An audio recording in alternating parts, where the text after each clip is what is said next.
Mafia बैठा हुआ होता है, वो गवर्नमेंट में इन है, गवर्नमेंट वही शुगर वाले में वो बैठे हुए ना जी, वहीं पे हुकूमत में बैठे हुए हैं।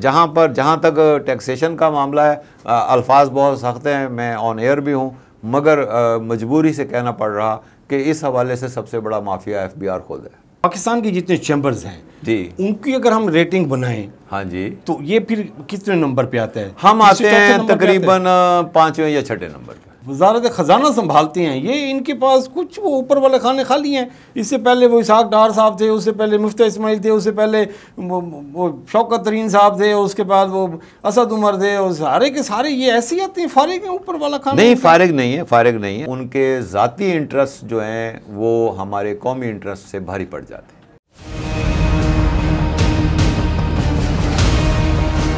बिस्मिल्लाहिर्रहमानिर्रहीम। नाज़रीन करम अस्सलाम वालेकुम, मैं हूं मोहसिन तरीन और आप देख रहे हैं प्रोग्राम कब बदलेगा पाकिस्तान। नाज़रीन करम, मुल्क चलाना हो, कारखाना चलाना हो, घर चलाना हो, उसके लिए पैसा बहुत अहमियत रखता है। और आजकल पूरी दुनिया इसी पैसे के चक्कर में लगी हुई है कि जी किसी तरीके से ज़्यादा पैसा कमाया जा सके और उसके साथ जो वाबस्ता लोग हैं उनके लिए कुछ ईज़ पैदा की जा सके। लेकिन हमारे मुल्क में ये पैसा कमाना मुश्किल क्या, अभी तो नामुमकिन होता जा रहा है। और समटाइम्स तो ऐसा होता जा रहा है कि बंदा अपनी ज़िंदगी की कुर्बानी देने के लिए भी चले जाते हैं। मईशत कैसे ठीक होगी? हुक्मरान तबका जो है वो कहते हैं कि जी सियासत ठीक होगी तो मईशत ठीक होगी, मईशत ठीक होगी तो मुल्क चलेगा, लोगों को रोज़गार मिलेगा और बाकी सारी सहूलियात मिलेंगी। तो ये कैसे हो सकता है जब आपकी मईशत पे आपने काम करना है और आपके मईशत के साथ वाबस्ता जितने फ़ैसले हैं वो आपने डिफरेंट डायरेक्शन पे लेने हैं, तो मईशत आपको कैसे ठीक मिलेगी? तो इन सारे इश्यूज़ पे हम डिस्कस करेंगे कि जी टैक्सेशन का सिस्टम कैसे है, सेल्स टैक्स कैसे है, जो मैन्युफैक्चरर्स हैं, जो रिटेलर्स हैं, जो होलसेलर्स हैं, जो बिज़नेस कर रहे हैं, वो उनके साथ मसाइल क्या हैं और गवर्नमेंट उन मसाइल को कैसे एड्रेस कर रही है, इस पे गुफ्तगू करेंगे। हमारे साथ आज शरीक गुफ्तगू स्टूडियो में मियाँ राशिद इकबाल साहब, आप प्रेसिडेंट हैं chamber of commerce and industries Multan के। हम आपको वेलकम करते हैं sir. Thank you very much, बहुत शुक्रिया आपका। सर जी, मईशत ठीक करनी है और वो ठीक हो सकती है जब आपके साथ चैम्बर्स के साथ वाबस्ता लोग बिज़नेस कर रहे होंगे, बिज़नेस ग्रो कर रहा होगा, तो मुल्क की मईशत ठीक होगी। तो आपका जो चैम्बर है, पहले तो हमारे व्यूअर्स को ये बताया ना कि जी बेसिकली चैम्बर्स का रोल है क्या? जी बिस्मिल्लाहिर्रहमानिर्रहीम।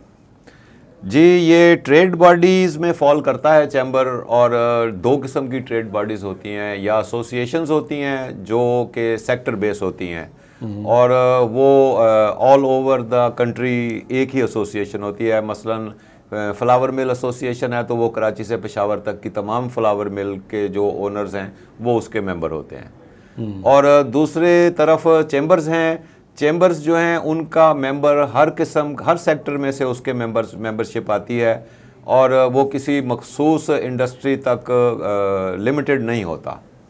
तो बेसिकली ये मेन फ़र्क है किसी भी एसोसिएशन और चैम्बर का। मगर जहाँ तक खिदमात का ताल्लुक है, मैं समझता हूँ कि एसोसिएशंस भी और चैम्बर्स भी अपने मेंबर्स को फैसिलिटेट करने के लिए, उनको सहूलत मुहैया करने के लिए, उनकी रहनुमाई करने के लिए, और उनको या उनके जो मसाइल हैं उनको हुकूमत तक या आला हुकूमती आला ओहदेदारों तक पहुँचाने के लिए ही ज़्यादा काम आती हैं।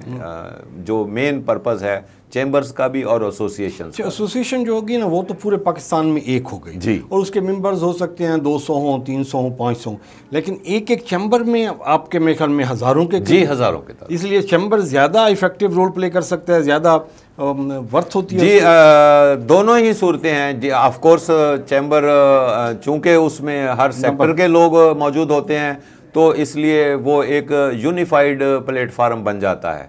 मगर चूंकि हर सेक्टर के लोग मौजूद होते हैं तो आपने कभी नहीं सुना होगा कि कोई चैम्बर हड़ताल पर चला गया, मगर एसोसिएशंस अक्सर हड़ताल पर चली जाती हैं क्योंकि उनके जितने मेंबर होते हैं उन सब के इश्यूज कॉमन होते हैं। सिंगल तो, काज पे चल रहे थे। जी, बेसिक फ़र्क भी ऑपरेशन में मैं समझता हूँ कि एसोसिएशन और चैम्बर का यही फ़र्क है कि एसोसिएशनें एहतजाजी सियासत की तरफ माइल होती हैं, हड़ताल पर भी चली जाती हैं, मगर कभी चैम्बर कोई चैम्बर भी कभी हड़ताल पर नहीं गया। अच्छा, मेरे सब ये बताएं कि जी अब भी कोई एसोसिएशन का, जैसे आपने फ्लोर मिल का कहा है, या सीमेंट हो गई, या चीनी वाले हो गए, तो ये जो एसोसिएशन के जो मेंबर होते हैं, ये चैम्बर्स के मेंबर भी बन सकते हैं? जी जी जी, ना सिर्फ बन सकते हैं बल्कि अक्सर होते हैं। हाँ जी। तो उनको क्या फ़ायदा मिलता है कि जी वो एसोसिएशन के साथ भी वाबस्ता होते हैं, उधर भी फीस भरते हैं, चैम्बर में आके भी फीस भरते हैं, तो in return what they are getting? In return बहुत कुछ मिलता है। एसोसिएशंस में तो डाटा शेयरिंग हो रही होती है और लोग एक दूसरे के मसाइल और एक दूसरे से के तजर्बे से फ़ायदा उठा रहे होते हैं। और चैम्बर्स में तकरीबन सब चैम्बर्स का ही यही तरीक़ाकार है, यही चलन है कि वो लोग बहुत ज़्यादा ट्रेनिंग्स, सेमिनार्स, अवेयरनेस, इस तरह की जो नई टेक्नोलॉजीज़ इंडक्ट हो रही, दिन ब दिन जो नई तब्दीलियाँ आ रही, कानून में जो नई तब्दीलियाँ हो रही, वो सारी चीज़ें जो हैं वो अपने मेंबर्स को प्रोपोगेट करना वो चैम्बर्स का ही काम है। तो ऑफ कोर्स जब आप मेंबरशिप लेते हैं तो आपको मल्टी लेवल पे बेनिफिट्स हो रहे होते हैं, आपको आगाही भी हो रही होती है, इन्फॉर्मेशन भी मिल रही होती, कोई चेंजेस आ रही हैं उसके बारे में भी अपडेट मिल रही होती, आपको ट्रेनिंग भी मिल रही होती, आपको जो नई टेक्नोलॉजीज़ इंडक्ट हो रही हैं उसके बारे में, या अगर कोई नया बिजनेस का एवेन्यू ओपन अप हो रहा होता उसके बारे में आपको आगाही मिल रही होती। तो मेंबरशिप लेना तो बहुत ही फ़ायदेमंद है। वैसे कुछ हालतों में मजबूरी भी बन जाती कि जो इंपोर्टर और एक्सपोर्टर हजरात हैं ख़ास तौर पे, उनको चूँकि सर्टिफिकेट ऑफ ओरिजिन चाहिए होता है ख़ास तौर पे एक्सपोर्टर्स को, तो वो तो चैम्बर ही इशू करता है। हुकूमत पाकिस्तान ने इसका मैंडेट ही चैम्बर को दिया हुआ है कि chamber he certificate of origin issue करता है, तो वो हम अपने मेंबर्स के लिए सर्टिफिकेट ऑफ ओरिजिन भी इशू करते हैं। जो भी मेंबर्स होते हैं वो फिर थ्रू वोटिंग अपना प्रेसिडेंट को इलेक्ट करते हैं? जी बिल्कुल, हाँ जी, ईयरली बेसिस पे होता है जी। पिछले 50 साल से ईयरली बेसिस पे हो रहा था, मगर फिर 2 साल पहले जब इमरान खान साहब की हुकूमत तकरीबन ख़त्म होने वाली थी तो उस वक़्त ये पॉलिसी चेंज आई कि चैम्बर्स और एसोसिएशंस का टर्नओवर जो है वो 1 साल से बढ़ाकर 2 साल कर दिया गया। और जब मैं इलेक्ट हुआ था उस वक़्त मैं 1 साल के लिए इलेक्ट हुआ था, मगर मैं पहला प्रेसिडेंट हूँ जो 2 साल सर्व करके जा रहा। 2 साल सर्व। अच्छा, आप जैसे बता रहे हैं कि जी आपने कोई नया बिजनेस एवेन्यू आ रहा होता है, या कोई वेंचर्स हो रहे होते हैं, टेक्नोलॉजीज़ शिफ्ट हो रही होती हैं, टैक्सेशंस के बारे में आ रही होती हैं, तो आपने अपने जो मेंबर्स हैं उनको एजुकेट करने के लिए, उनको अवेयरनेस प्रोवाइड करने के लिए सेमिनार्स, लेक्चर्स और इस तरह के आप कोचिंग क्लासेस वगैरह को कराते रहते हैं।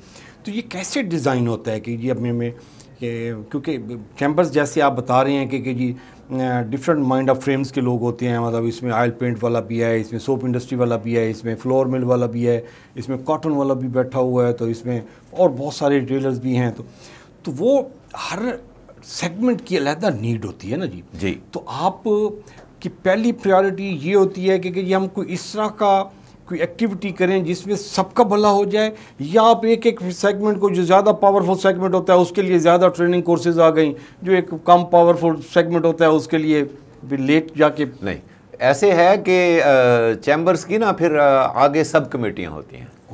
हमारे चैम्बर की तकरीबन 22 सब कमेटियाँ हैं। और उनमें से तकरीबन 6 या 7 सब कमेटियाँ ऐसी हैं जो कि बहुत ही एफिशिएंट हैं और आलमोस्ट एवरी मंथ उनकी 1 या 2 मीटिंगें हो रही होती हैं। मगर अक्सर कमेटियाँ ऐसी हैं जिनकी 3 महीने या 4 महीने बाद जाकर एक मीटिंग होती है, और कुछ कमेटियाँ ऐसी भी होती हैं जिनकी साल में 1 दफ़ा मीटिंग होती है। तो जो सब कमेटियाँ होती हैं उनमें ये सारी चीज़ें तय की जाती हैं। सब कमेटियाँ सेक्टर वाइज भी हैं, सब कमेटियाँ जर्नल भी हैं। अब एक हमारी सब कमेटी सिर्फ फूड प्रोसेसिंग की है, एक हमारी सब कमेटी सिर्फ आईटी की है, एक टैक्सेशन की है। तो इस तरह वो उन कमेटियों में पहले डिबेट होती है, उन कमेटियों में पहले टॉपिक्स डिस्कस होते हैं, और फिर वहीं से चीज़ें बाहर निकलती हैं। अगर कोई ट्रेनिंग करवानी है तो फिर वो इंस्ट्रक्टर का बंदोबस्त किया जाता है, और अगर कोई सेमिनार करवाना है तो स्पीकर्स को आइडेंटिफाई किया जाता है, अगर कोई अवेयरनेस सेशन करवाना है तो किसी उस फील्ड के मास्टर को बुलाकर लेक्चर्स डिलीवर करवाए जाते हैं। जिस तरह आजकल हम FIA के साथ मिलकर साइबर सिक्योरिटी के हवाले से सेमिनार्स कर रहे हैं, क्योंकि साइबर फ्रॉड हमारे माशरे में बहुत ज़्यादा बढ़ गया है। जैसे जैसे ये स्मार्टफोन का कॉमन होते जा रहे हैं, उसी स्पीड से जब लोग इंटरनेट बैंकिंग भी कर रहे हैं, इंटरनेट शॉपिंग भी कर रहे हैं, तो स्कैम्स बहुत हो रहे हैं, हाईजैकिंग डाटे की हो रही है बहुत ज़्यादा। तो उस हवाले से आजकल हमने एक प्रोलॉन्ग्ड सेशन शुरू किया हुआ है FIA के साथ मिलके। हम तकरीबन हर महीने एक सेमिनार कर रहे हैं साइबर सिक्योरिटी के ऊपर, और लोगों को एजुकेट कर रहे हैं कि उन्होंने साइबर क्राइम से कैसे बचना। अच्छा मियां साहब, ये जो सब कमेटीज़ का आप बता रहे थे कि ये सब कमेटीज़ कौन, इसकी फॉर्मेशन कैसी होती है? इसकी फॉर्मेशन ऐसे होती है कि जब एक नई team president, senior vice president और वाइस प्रेसिडेंट नए आते हैं, तो वो फिर पुरानी सब कमेटियों के जो कन्वीनर्स हैं उन सब की एक मीटिंग बुलाते हैं, और सबसे पहले तो कंसेंट ली जाती है कि किसने अगले साल कैरी ऑन करना है, किसने नहीं करना है। तो ज़्यादातर लोग कंसेंट होती है उनकी कि वो कैरी ऑन करेंगे, मगर कुछ लोग कैरी ऑन नहीं करना चाहते, उनकी जगह पर फिर नए लोगों को सिलेक्ट किया जाता है। कमेटी के जो मेंबर्स होते हैं, बाकी मेंबर जो होते हैं, उन्हीं में वो कह देते हैं, उन्हीं मेंबर्स में से फिर नया कन्वीनर सिलेक्ट किया जाता है। और कमेटी का मेंबर होने के लिए आपको चैम्बर का मेंबर भी नहीं होने की ज़रूरत। ओके। हम कमेटी में हम कोई भी एक्सपर्ट पर्सन को कमेटी का मेंबर बना सकते हैं। मसलन हमारी जो टैक्सेशन सब कमेटी है, उसमें 1 या 2 मेंबर ऐसे हैं जो हमारे चैम्बर के मेंबर नहीं हैं, मगर उनकी अपनी टैक्स फर्म्स हैं, वो टैक्स लॉयर्स हैं, प्रैक्टिसिंग टैक्स लॉयर्स हैं। हमने उनको स्पेशल रिक्वेस्ट के ऊपर उस कमेटी का मेंबर बनाया हुआ, ताकि वो आके अपनी माहिराना राय दे सकें। ओके। अच्छा, अभी आ जाएं जी हम बिज़नेस के लिए। जी, चैम्बर्स बिज़नेस अपॉर्चुनिटीज़ के लिए अवेल करने के लिए क्या सहूलत प्रोवाइड करता है? बहुत सारी सहूलतें प्रोवाइड की जाती हैं। एग्ज़िबिशंस एक मेन ज़रिया है सहूलत प्रोवाइड करने का, और डेलीगेशंस दूसरा मेन ज़रिया है। ख़ास तौर पे जब आपने फॉरेन मार्केट्स को डिस्कवर करना होता है तो डेलीगेशन की सूरत में जाने से बड़ा फ़ायदा हो जाता है। अगर चैम्बर का डेलीगेशन गया हुआ है तो वहाँ पर चैम्बर के साथ आपकी अपॉइंटमेंट्स हो जाती हैं, B2B मीटिंग्स सेट हो जाती हैं, डायरेक्ट आप अपने फील्ड के लोगों के साथ मुलाकात कर सकते हैं, 1-on-1। आप अपने प्रोडक्ट्स के सैंपल्स वहाँ पर ले जाकर कंसर्न लोगों में डिस्ट्रीब्यूट कर सकते हैं। तो एग्ज़िबिशंस और डेलीगेशंस मैं समझता हूँ कि ये 2 ऐसे तरीके मीडियम्स हैं जिनको यूज़ करके चैम्बर्स अपने मेंबर्स के लिए मार्केटिंग की और पेनिट्रेशन के लिए, मुख्तलिफ मार्केट्स में पेनिट्रेशन के लिए सहूलतें मुहैया करते हैं। अच्छा, मैं सब आपके चैम्बर्स में रजिस्टर्ड नंबर्स पार्टिसिपेंट्स के कितने हैं, मेंबर्स कितने हैं? अच्छा, ये ना 2 तरीके से चैम्बर्स अपने मेंबर्स की तादाद गिनते हैं। एक तादाद होती है टोटल नंबर, वो हमारा एक रजिस्टर होता है, उसके ऊपर कोई आदमी बेशक 1 साल के लिए भी मेंबर बना है, उसको एक मेंबरशिप नंबर अलॉट हो जाता है और उस रजिस्टर के ऊपर उसका नाम आ जाता है। आगे उसने उसको कंटिन्यू नहीं किया, कोई बात नहीं, उससे कोई फ़र्क नहीं पड़ता। उस रजिस्टर के ऊपर नाम है, उस रजिस्टर के ऊपर नंबर है। You were once the member of the chamber, you are always the member of the chamber, बेशक वो आप एक्टिव मेंबर नहीं भी हैं। दूसरा होता है कि एक्टिव मेंबर कितने हैं, कि जो हर साल अपनी मेंबरशिप को रिन्यू करा रहे और कॉन्टिन्यूसली चैम्बर के मेंबर चले आ रहे हैं। तो ये मैं ज़ाती तौर पे समझता हूँ कि जो एक्टिव मेंबर्स हैं असल मेंबर्स वही होते हैं, और उन्हीं को ही तादाद को बयान करना चाहिए जब आप अपने चैम्बर की स्ट्रेंथ बयान कर रहे हो। तो हमारे चैम्बर में जो एक्टिव मेंबर्स की तादाद है वो तकरीबन 4000 है। 4000। अच्छा, ये 4000 का चैम्बर्स के पास इसका मेरा सब डाटा होगा कि ये 4000 जो आपके मेंबर्स हैं वो डिफरेंट सेगमेंट्स में बिजनेस एक्टिविटी परफॉर्म कर रहे हैं, तो ये रेवेन्यूज़ कितना जनरेट हो रहा होता है? रेवेन्यू जनरेट हो जाता है, उसी पे चैम्बर चलता है, उसी पे ही चैम्बर चलता है। मैं अब चैम्बर्स की रेवेन्यूज़ की नहीं बात कर रहा हूँ, उनके बिजनेस वर्थ के उनके बिजनेस वर्थ कितनी है इन 4000 मेंबर्स की?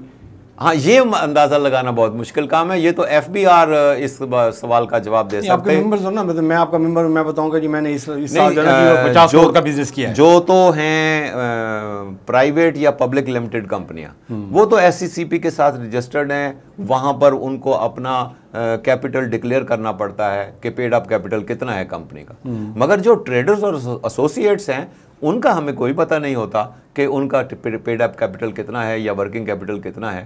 तो इसलिए मैं आपके इस सवाल का जवाब एग्जैक्ट फिगर में नहीं दे सकता। मतलब मैं अगर कहूँ कि हमारा चैम्बर जो है ना जी, ये इसकी जो इसको अगर हम सेगमेंट वाइज भी कर लें, तो मैं अगर कहूँ कि जी मेरी बिज़नेस है, मैंने बिज़नेस किया है 50 करोड़ रुपए का, ठीक हो गया। एक और दोस्त है, वो कहते हैं जी मैंने 30 करोड़ का बिज़नेस किया है। तो एक ने कहा कि जी मैंने 1 करोड़ का किया है, एक ने कहा मैंने 50 लाख का किया हुआ है।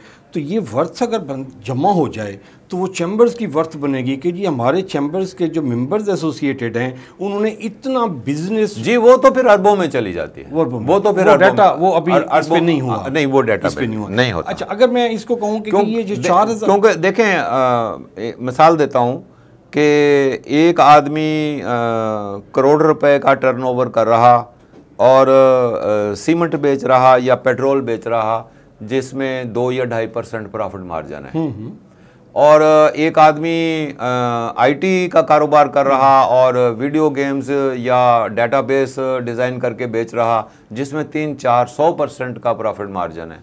तो वो रेवेन्यू से आप प्रॉफिटेबिलिटी को कंपेयर नहीं कर सकते। तो अभी मैं इसलिए मैंने इसको सेगमेंट वाइज कर लिया था ना जी। आप अभी पहला काम तो ये हो जाएगा ना कि जी हमारा एक फिगर आ जाए, फिर उसके साथ दूसरी फिगर को हम सेकंड फेज में कर सकते हैं। अभी जैसे मैंने तीसरी फिगर के लिए मैं अगर आपसे कहूं कि मुल्तान चैम्बर ऑफ कॉमर्स के साथ जो एक्टिव मेंबर्स हैं 4000 हैं, ये कितना टैक्स पे कर रहे हैं, ये डाटा भी नहीं होगा। नहीं ये डाटा तो ये है, और टैक्स पे कर रहे हैं तो देखिए इनकम पे टैक्स पे कर रहे हैं। जी इनकम टैक्स, रेवेन्यूज पे टैक्स, जी इनकम पे टैक्स पे कर रहे हैं। और वो तकरीबन मेरा ख्याल है कि जितने लार्ज टैक्स पेयर ऑफिस के साथ रजिस्टर्ड लोग हैं, उसका 95% हमारे मेंबर हैं। अच्छा, वो टैक्स की फिगर है ऐसे रफ की हमारा पर एनम कितना, पर एनम हमारे मेंबर्स कितना शेयर दे रहे हैं? मैं समझता हूं कि मुल्तान रीजन में जितना टैक्स कलेक्ट हो रहा उसका मोर देन 60% हमारे मेंबर्स दे रहे। ये कम से कम होएगा 50 से 60 बिलियन रुपीस। 60 बिलियन? हाँ जी। पाकिस्तान के जितने चैम्बर्स हैं जी, उनकी अगर हम रेटिंग बनाएं, हाँ जी, तो ये फिर कितने नंबर पे आता है? हम आते हैं तकरीबन 5वें या 6ठे नंबर पे। पहले पे लाहौर, पहले पे कराची, पहले पे कराची, फिर लाहौर, दूसरे पे लाहौर, फिर सियालकोट या फैसलाबाद, तीसरे पे फैसलाबाद, चौथे पे सियालकोट, चौथे पे सियालकोट, 5वें पे गुजरांवाला, 6ठे पे शायद हम हैं और उसके बाद पिंडी है, या 6ठे पे पिंडी है और उसके बाद हम। अच्छा, अच्छा, अभी ये जो गवर्नमेंट इस पे जा रही है कि जी इश्यूज़ पे जा रही है कि जी हम ये जो रिटेलर्स हैं इनको टैक्स नेट में लेके आया जाए, ये रिटेलर्स जो है ना जी ये टैक्स पे नहीं कर रहे। बहुत सारे सेक्टर्स हमारे मुल्क में तो टैक्स पे नहीं कर रहे। हाँ, बहुत अच्छी बात है, रिटेलर्स को टैक्स नेट के अंदर लाना चाहिए, मगर जो तरीका अख्तियार किया है हुकूमत ने वो गलत है। अच्छा, वो मिफ्ता इस्माइल वाला तो था ना कि जी वो 3000 रुपया बिजली के बिल में डाल दिया जाए, 100 वो भी गलत था, 100 रुपया पर डे बनता है, वो भी गलत था।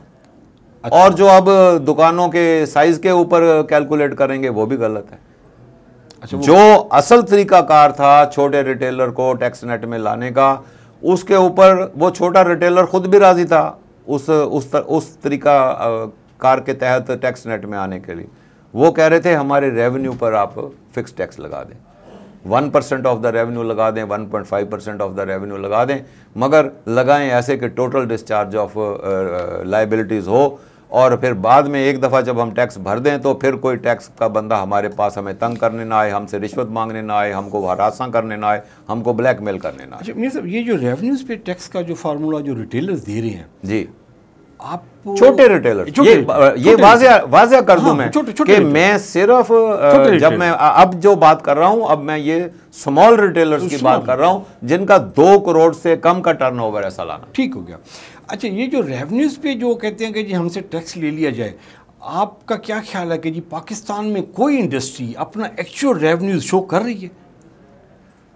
जी जाहिर है, जो पक्का काम कर रही हैं वो तो 100% शो कर रही हैं। कितने परसेंट पक्का काम कर रही हैं मुल्तान में? मैं अगर नाम गिनता जाऊं तो मेरे ख्याल में तो देखें ऐसे है कि डिपेंड करता है कि आप किस सेक्टर में हैं और आपका रॉ मटेरियल कहाँ से आ रहा है। मसलन मेरी एक कंपनी है, वो लुब्रिकेंट्स मैन्युफैक्चर करती है। मैं अपना सारा रॉ मटेरियल जो है वो नेशनल रिफाइनरी से खरीदता हूँ। ठीक है। और नेशनल रिफाइनरी मुझे सेल टैक्स इनवाइस के साथ रॉ मटेरियल बेचती है। अब मैं गवर्नमेंट को बताऊं या ना बताऊं, नेशनल रिफाइनरी ने तो बता देना है कि सर्वो मोटर ऑयल ने मुझसे इतने लाख लीटर बेस ऑयल खरीदा है। ट्रू। तो मैंने जितना वहां से खरीदा है वो जाहिर है मैंने पी तो नहीं लिया या घर तो नहीं रख लेना, मैंने उतनी की आगे सेल भी शो करनी है। तो कुछ सेक्टर ऐसे हैं कि वो ब्लैक कारोबार कर ही नहीं सकते। मल्टीनेशनल कंपनियां जितनी हैं, मालकान यहाँ पर मौजूद ही नहीं है, वो अगर बगैर सेल टैक्स के काम करना शुरू कर दें वो तो 2 दिन में बैंकरप्ट हो जाए। और इसी तरह बहुत सारी बड़ी बड़ी कंपनियां हैं जो प्रोफेशनल ऑर्गेनाइजेशन। देखें कच्चा काम उस वक्त हो सकता है जब मालिक खुद सर पे बैठा हो। अगर प्रोफेशनल मैनेजमेंट चला रही है कारोबार को फिर कच्चा काम नहीं हो सकता। अगर मल्टीनेशनल चला रही है कारोबार को फिर कच्चा काम नहीं हो सकता। या अगर आप रॉ मटेरियल ऐसे सोर्सेज से खरीद रहे हैं जो खुद कच्चा काम नहीं करते तब भी कच्चा काम नहीं हो सकता। वैसे मुल्तान की जो चैम्बर्स की अगर मिसाल दें तो यहाँ पे तो मल्टीनेशनल कंपनीज कोई ऑपरेट नहीं कर रही। नहीं, जिससे यूनिट लगाए हुए कोको कोला है, पेप्सी है, वो तो सेंट्रलाइज्ड हो गई ना उसका, तो मुल्तान में सेपरेट तो नहीं है ना कि वो मैन्युफैक्चरिंग तो कर रहे हैं ना। तो मुल्तान का ही हिस्सा हुए ना फिर वो। सही है। तो अब मल्टीनेशनल्स के तो पूरे पाकिस्तान में प्लांट्स फैले हुए हैं, वो किसी एक जगह मैन्युफैक्चरिंग तो नहीं कर रहे। अब कबीर वाला छोटा सा शहर है, नेस्ले की सबसे बड़ी फैक्ट्री वहाँ पर है। अच्छा, तो ये जो EOBI अपने एम्प्लॉइज़ को देते हैं या ये गवर्नमेंट का है कि ये आपने इतनी मिनिमम वेजेस देनी है, तो ये सारे के सारे जो इतने भी इंडस्ट्रियलिस्ट बैठे हुए हैं, ये आपका क्या ख्याल है कि ये सारे के सारे उन फॉर्मेशन से पूरा काम करते हैं, अपने हर एम्प्लॉई की EOBI रजिस्टर करवाते हैं, उनकी हेल्थ सेफ्टी के लिए भी काम कर रही होती हैं और उसके लिए भी सारे उनके जो मिनिमम वेजेस जो गवर्नमेंट ने डिसाइड किए हुए हैं वो भी पे कर रही होती हैं? जहाँ तक तो मिनिमम पेज थी ना, जब तक 18,000 रुपये जी उस वक्त तक सब दे रहे थे। ओके। मगर फिर 18 से बढ़ के 24 हुई, फिर 24 से बढ़कर 32 हुई और इस बजट में 32 से बढ़कर 37 हो गई। तो जब से ये 32 हुई है उस वक़्त से बहुत कम लोग हैं जो 100% एम्प्लॉयर्स को मिनिमम वेज पे कर रहे हैं। वो इसलिए अप्रिशिएट करना चाहिए। हाँ, वो इसलिए कि वो कर ही नहीं सकते। अगर वो करेंगे वो खुद बैठ जाएंगे। हुकूमती मुलाजमीन को तनख्वाह मिनिमम वेज देना, ये दरअसल जो हुकूमत बजट में अनाउंस करती है वो मेजॉरिटी अपने ही मुलाजमीन के लिए करती है, मगर वो कोशिश करती है कि पब्लिक सेक्टर में भी या प्राइवेट सेक्टर में भी लोग उसके ऊपर अमल दरामद करें। तो कोशिश हर सेक्टर करता है उसके ऊपर अमल दरामद करने की। जिस स्पीड से महंगाई बढ़ी है उस स्पीड से तनख्वाहें नहीं बढ़ रही, मुझे भी पता है, आपको भी पता है। अगर उस स्पीड से तनख्वाहें बढ़ रही होती तो ये मिनिमम वेज 37,000 भी ना होती, ये मिनिमम वेज जो है ये कम से कम 1 लाख रुपया होती, जिस हिसाब से हमारे मुल्क में महंगाई हुई है। अच्छा, आप कहते हैं कि वो इंडस्ट्रियलिस्ट जो है ना जी, वो ये 37,000 रुपया पे करने की कैपेसिटी में नहीं है, अगर वो पे करता है तो वो खुद बैठ जाएगा। मैं हर इंडस्ट्री नहीं, कुछ कॉम्पिटिटिव इंडस्ट्रीज ऐसी हैं जो नहीं पे कर सकती। और EOBI और पेंशन ये भी काफ़ी बड़ा खर्चा है और बहुत कम कंपनियां हैं जो EOBI और पेंशन के साथ अपने एम्प्लॉइज़ को रजिस्टर कराती हैं। वो भी सीनियर मैनेजमेंट के लोगों को कराती हैं और जो नॉन स्किल्ड या सेमी स्किल्ड लेबर होती है वो सब लोग ठेकेदारों के ज़रिए लेते हैं। वो फिर ठेकेदार की जिम्मेदारी हो जाती है, कॉन्ट्रैक्टर की जिम्मेदारी हो जाती है कि उसने अपनी लेबर का EOBI और पेंशन जमा करवानी होती है। वैसे देखिए इससे कितना को फ़र्क पड़ जाता होगा। मतलब एक बिजनेसमैन है, वो अगर महीने का वो कहते हैं कि जी मुझे 1 करोड़ रुपया महीने का मुनाफा हो रहा है और साल का 12 करोड़ रुपया मुनाफा हो जाता है, अगर वो इस जो लेबर क्लास है इसके लिए EOBI और इसकी हेल्थ के लिए काम करता है तो इसको कितना को डेंट पड़ता होगा उसको। हाँ, ये डिपेंड करता है कि आपके पास लेबर कितनी है। बाज कारोबार बहुत ज्यादा लेबर इंटेंसिव है। 1000 भी है जी, 1000 की लेबर वाला भी अगर इंडस्ट्री हो तो अगर नहीं, 1000 नहीं, 30-30 50-50 हज़ार लोग एक इंटरप्राइज के लेबर है।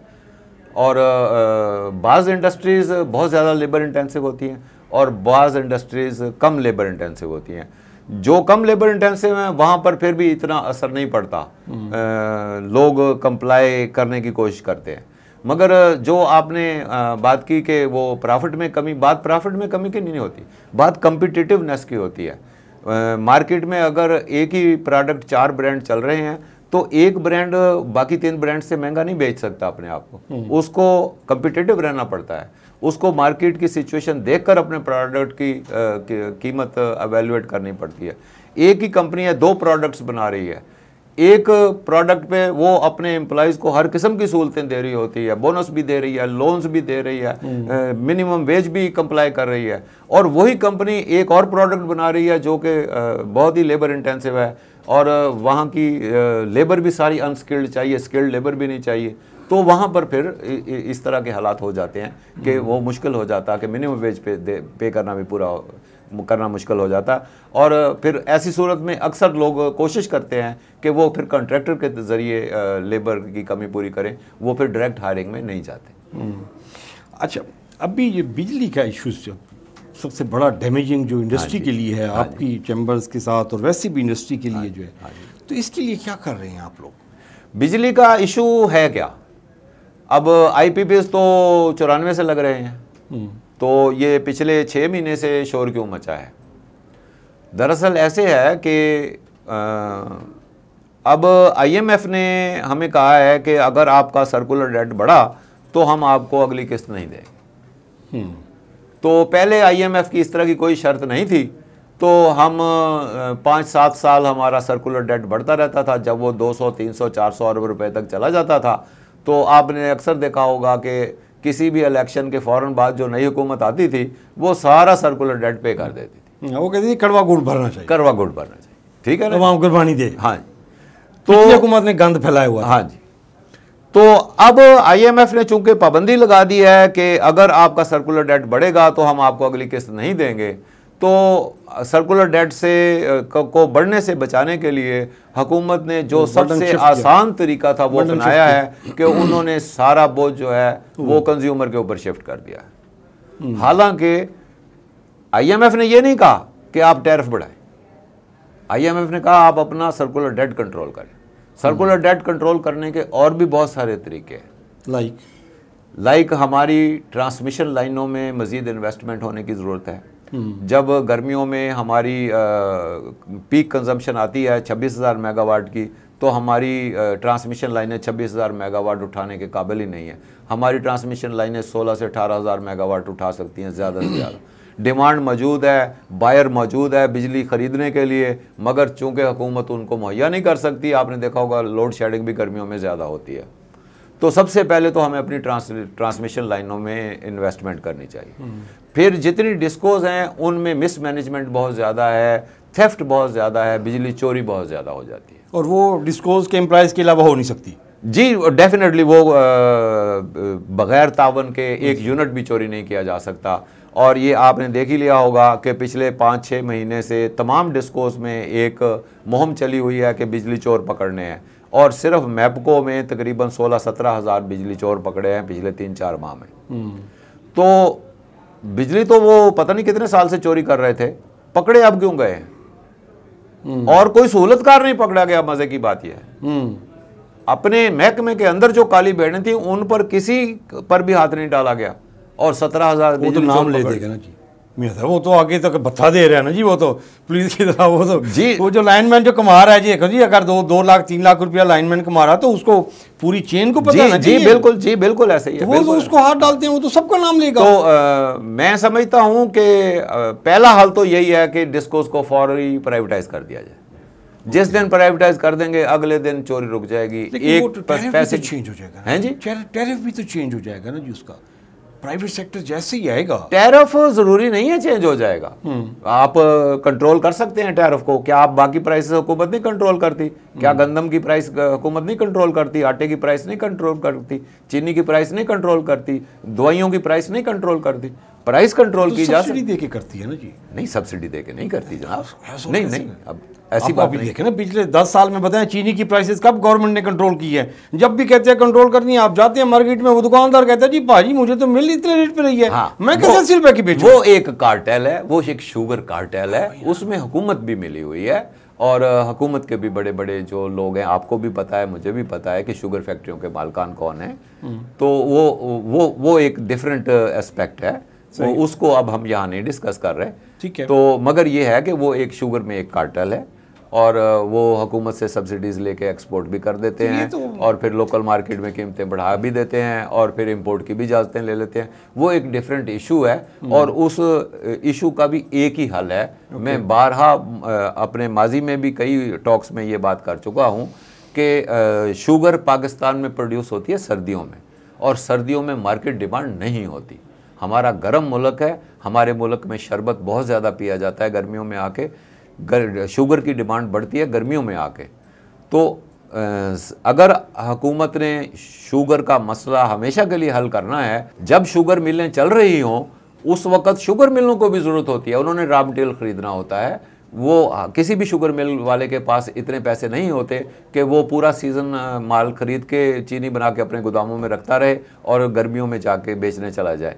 तो शुगर मिल को भी अपना वर्किंग कैपिटल चाहिए होता है। उस वक़्त अगर हुकूमत इन्वेस्टमेंट करे और कुछ चीनी ख़रीद के अपने पास ज़ख़ीरा कर ले जो फालतू बन रही सर्दियों में, और गर्मियों में वही जैसे गंदम ऑफ सीज़न पे हुकूमत फ्लावर मिलों को प्रोवाइड करती है, इसी तरह शरबत फैक्ट्रियों को, बेवरेज फैक्ट्रियों को गर्मियों में शुगर प्रोवाइड कर दे, तो हमारे मुल्क में ये शुगर का मसला हमेशा के लिए हल हो सकता है। और फिर हमारे मुल्क में शुगर मिलें जो हैं वो जितनी हमें शुगर चाहिए उससे ज़्यादा लगी हुई हैं। उसका हमें यह नुकसान हो रहा कि बहुत सारी जो ज़मीनें हमारी शुगर केन कल्टीवेशन पे चली गई हैं, जो हमें चाहिए थी, कॉटन के लिए चाहिए थी, ऑयल सीड के लिए चाहिए थी, वो हमारा बहुत ज़्यादा ज़िया हो रहा। शुगर तो सीज़न पे आके इतनी सस्ती हो जाती पूरी दुनिया में कि हम अगर 1 तोला भी चीनी ना मंगाएं तो उस सीज़न पे आके हम साल की इंपोर्ट करके रख लें, तो वो एक बेहतर अल्टरनेटिव है। तो हमारी कम से कम 35-40 लाख एकड़ ज़मीन बच जाएगी, जिसके ऊपर हम दूसरी चीज़ें काश्त कर सकते हैं जो हमें बहुत ज़्यादा ज़रूरी चाहिए। ख़ास तौर पे एडिबल आयल है, हमारे मुल्क में एडिबल आयल की बहुत कमी है। हम सिर्फ 1 महीने का एडिबल आयल खुद प्रोड्यूस करते हैं, 11 महीने का हम इम्पोर्ट करते हैं। पेट्रोलियम प्रोडक्ट्स के बाद सेकंड हमारा इम्पोर्ट बिल जो है वो एडिबल आयल का है। तो अगर हम उस शुगर केन वाली ज़मीन को एडिबल आयल और कॉटन के ऊपर डालें, हमारे मुल्क में तो बहुत कुछ होने वाला है। हम एग्रीकल्चरल मुल्क हैं, हमारे मुल्क में एग्रीकल्चर पॉलिसी नहीं है, हमारे मुल्क में जोनिंग ही नहीं है। कोई एग्रीकल्चर मुल्क दुनिया का बता दें जिसमें जोनिंग ना हुई हुई। लोग मुल्कों ने इतने छोटे छोटे जोन बनाए हुए, हर शहर के बाहर एक 12 किलोमीटर के सर्कल में उन्होंने सब्जियों और ग्रीन प्रोड्यूस के लिए जोन बनाया हुआ, और हर मुल्क के सूबे के अंदर जो बेहतरीन फसल हो सकती उसके लिए उन्होंने जोन बनाए हुए हैं, और उसके अलावा कोई और चीज़ काश्त ही नहीं हो सकती। और अब तो टेक्नोलॉजी इतनी पर एडवांस हो गई है कि आप सैटेलाइट के ज़रिए देख सकते हैं कि कितने लाख एकड़ कौन सी फसल काश्त हो चुकी है। और बाहर के मुल्कों में जब एक फसल एक हद से ज़्यादा काश्त होने लगती है तो हुकूमतें खुद किसानों को मना कर देती हैं कि इस सीज़न की काश्त हो चुकी, आप बेशक ज़मीन खाली छोड़ दें, हम आपको पैसे दे देंगे उस फसल के, आप ज़मीन काश्त नहीं है कि जी आपने प्याज और आलू ही उतारे, आप खीरे लगा लें, तो पूरी लगा दें। तो उसकी वजह ये होती है कि कहीं मार्केट में प्राइसेस कोलैप्स ना कर जाएं। आप देखेंगे हमारे मुल्क में जिस चीज़ का मौसम आता है वही चीज़ टके टोकरी हो जाती है, और किसान को उसकी मेहनत का इवज़ाना नहीं मिलता। उसकी बेसिक वजह एक और भी है कि हमारे मुल्क में एग्रो वैल्यू एडिशन इंडस्ट्री नहीं है। हमारे मुल्क में 60% फ्रूट और वेजिटेबल ज़ाया हो जाती है, और अगर हम उसको बचाने में कामयाब हो जाएं, वेजिटेबल्स की डिहाइड्रेशन करके उसकी शेल्फ लाइफ बहुत प्रलॉन्ग की जा सकती है। डिहाइड्रेटेड वेजिटेबल्स सारी दुनिया में इस वक्त ज़रूरत है, और फ्रूट्स के जैम्स बन सकते, जूसेस बन सकते, स्कॉशेस बन सकती, मुरब्बे बन सकते, वो भी उनको भी प्रिजर्व किया जाना चाहिए। और अगर हम ये वैल्यू एडिशन की इंडस्ट्री अपने मुल्क में लगा लें तो वो 50-60% प्रोड्यूस ज़ाया होने से भी बच जाएगा, हमारी एक्सपोर्ट भी बढ़ेगी और लोकल मार्केट में ग्लिच नहीं आएगा, प्रोडक्ट की प्राइसेस कोलैप्स नहीं करेंगी और फार्मर को भी उसकी मेहनत का सही अफजाना मिलेगा। तो तरीका यही है कि हमें इस पे अमल क्यों नहीं करते? लेकिन बिजनेसमैन है वो शुगर मिल की तरफ भागता है, वो कंट्रोल शेड की तरफ भागता है, वो कहते हैं कि जी मैं कंट्रोल शेड लगा लूँ, वो भागता है कि जी रियल एस्टेट में मैं जाके DHA में प्लाट ले लूँ। तो वो आपका चैम्बर जो बैठे हुए हैं, मेंबर्स जो बैठे हुए हैं, आप उनको क्यों नहीं मोटिवेट करते कि यार आप इस साइड पे आएँ, आपका एग्री है, आपका मुल्तान का मैंगो पूरी दुनिया में बड़ा मशहूर है, यहाँ पे उसकी बाई प्रोडक्ट्स बनाई जाए। हाँ बिल्कुल होनी चाहिए, मगर उसकी वजह है कि हुकूमत ने आज तक कोई वाज़ेह पॉलिसी नहीं दी। जब भी किसी आप नए सेक्टर में इन्वेस्टमेंट लेकर आना चाहते हैं तो आप उसको सबसे पहले सब्सिडाइज करते हैं, 2-4 साल 5 साल। आप कोई भी शख्स कोई भी नया काम शुरू करता है उसको पहले 3 साल नुकसान होता है, चौथे साल ब्रेक इवन होता है और 5वें साल से आपको प्रॉफिट होना शुरू होता है। तो वो पहले 3 साल जो नुकसान होना है, अगर हुकूमत चाहती है कि किसी एक सेक्टर में इंडस्ट्रियलाइजेशन हो, उस सेक्शन को प्रमोट किया जाए, उस सेक्शन में वैल्यू एडिशन लाई जाए, तो उसके ऊपर फिर सब्सिडी देनी पड़ती है, टैक्स ब्रेक्स देने पड़ते हैं। वो अगर आपके हमारे मुल्क में तो ज़री पॉलिसी ही नहीं है, तो अगर ज़री पॉलिसी हो उसके अंदर ये सब चीज़ें मेंशन्ड हों तो फिर ये सब कुछ हो सकता है, उसके अलावा नहीं हो सकता।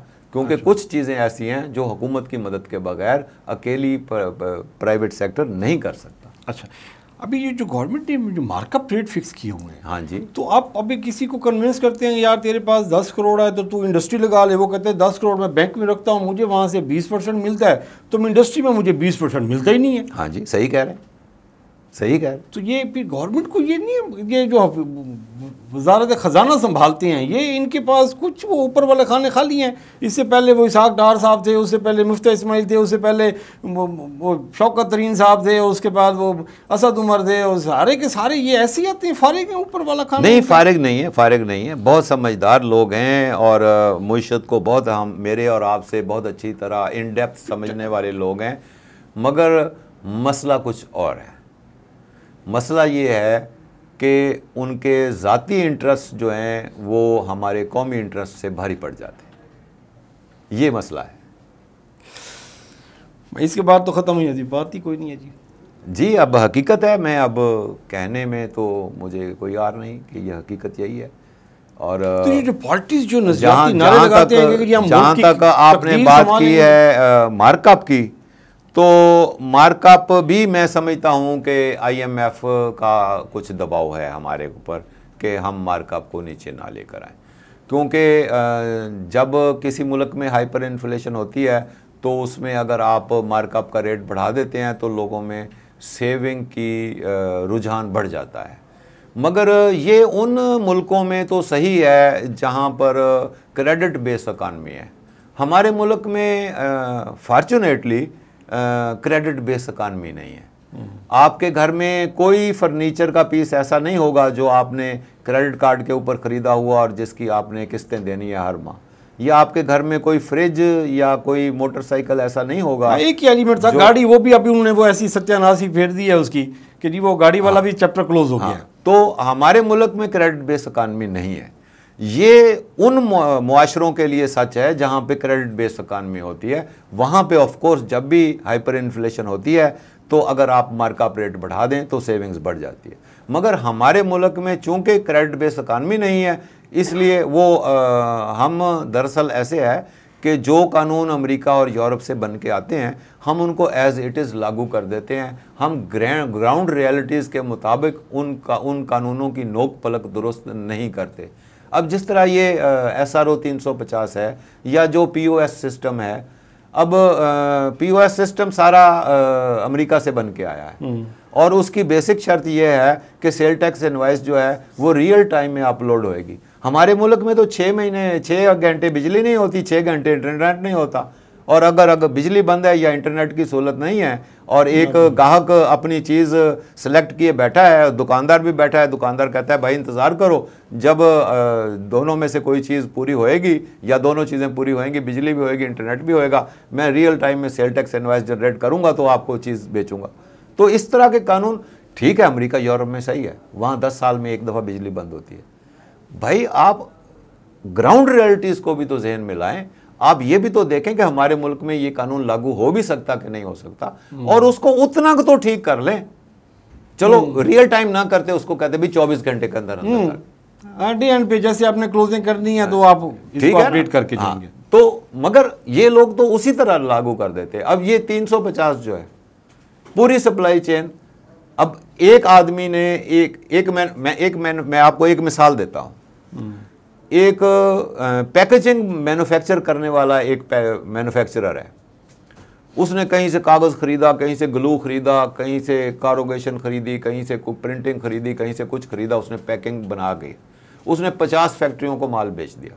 उन 50 फैक्ट्रियों ने अपना प्रोडक्ट उसकी पैकिंग में डाल के अपने 2000 डिस्ट्रीब्यूटर्स को माल भेज दिया। उन 2000 डिस्ट्रीब्यूटर्स ने आगे 50,000 रिटेलर्स को माल भेज दिया। अब पैकिंग मैन्युफैक्चरर के ग्लू बेचने वाले ने अपनी सेल टैक्स रिटर्न जमा नहीं कराई। अब अगर उसकी नहीं जमा हुई, पैकिंग मैन्युफैक्चरर अपनी सेल टैक्स रिटर्न नहीं जमा करा सकता, उसकी नहीं होएगी तो उसने 50 फैक्ट्रियों को माल बेचा है, वो 50 फैक्ट्रियां नहीं जमा करा सकता। आगे डिस्ट्रीब्यूटर्स तो पूरी सप्लाई चेन एक आदमी की वजह से 70,000 आदमी को सजा मिल रही।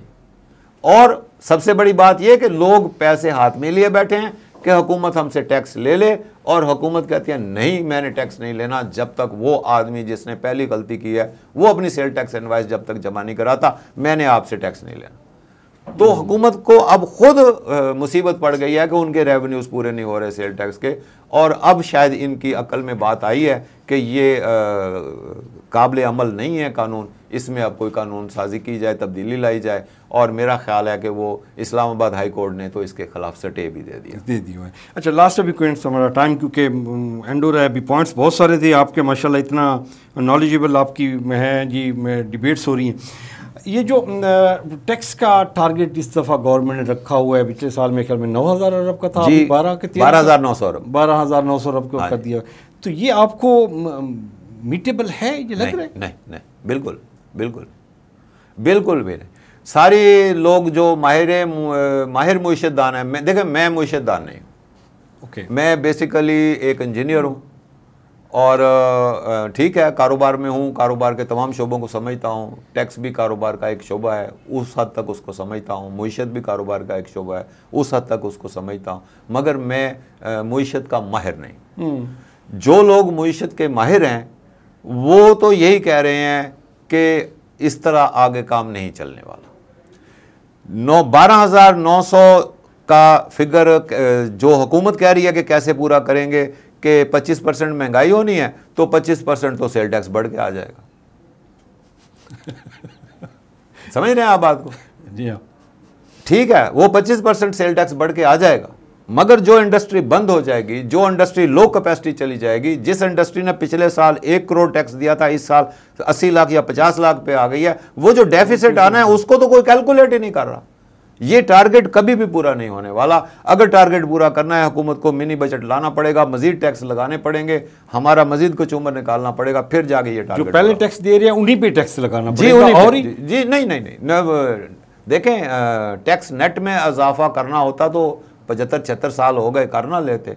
पिछले 35 साल से हमारी टैक्स टू जीडीपी रेशियो 9.5-10% चल रही, सारी दुनिया में मिनिमम 15% होती है, तो हम तो 1% भी उधर नहीं बढ़ा सकते। तो ये पॉलिटिकल फोर्सेस इस साइड पे नहीं जा रही, इनका कोई मफादात है? पॉलिटिकल फोर्सेस नहीं, माफिया बैठा हुआ होता है, वो गवर्नमेंट में इन है, गवर्नमेंट वही शुगर वाले में वो बैठे हुए ना जी, वहीं पे हुकूमत भी बैठे हुए हैं। जहाँ तक टैक्सेशन का मामला है, अल्फाज बहुत सख्त हैं, मैं ऑन एयर भी हूँ, मगर मजबूरी से कहना पड़ रहा कि इस हवाले से सबसे बड़ा माफिया FBR खुद है। चलें जी, मियां साहब आपका बहुत शुक्रिया, और हम कोशिश करेंगे कि जी हम आपके साथ जो कुछ गैप्स रह गए हैं हम एक और नशिस्त प्लान करें। जी, बहुत शुक्रिया आपका, थैंक यू वेरी मच। आपने मुझे वक्त दिया अपने चैनल पर, और आप दोबारा भी मुझे इनवाइट करेंगे तो मुझे बड़ी खुशी होएगी। आपका बहुत बहुत शुक्रिया। आपका बहुत शुक्रिया। लेकिन ये था आज का प्रोग्राम, और मियां राशिद इकबाल साहब ने 2 लाइनों में कि ज़ाती मुफाद जो है ना जी, वो मुल्क की मुफाद से ज़्यादा प्रायोरिटी पे चला जाता है, जिसकी वजह से हम इस हालत में हैं। इसको ठीक करने के लिए कोई भी राज़ी नहीं है, अपने अपने मफादात के लिए दूसरों की कुर्बानियाँ दे रहे हैं, और वो कहते हैं कि जी अवाम ने कुर्बानी देनी है, अवाम कुर्बानी दे। अवाम कुर्बानी देने के लिए तैयार है, लेकिन वो कहते हैं कि जी कितनी कुर्बानी देनी है, कब तक कुर्बानी देनी है, कितनी नस्लों ने कुर्बानी देनी है। ये अगर क्लियर हो जाए तो फिर आसानी होगी। अपना और अपने प्यारों का ख्याल रखिएगा। मोहतरम तरीन को इजाज़त दीजिए। अल्लाह ने की बात।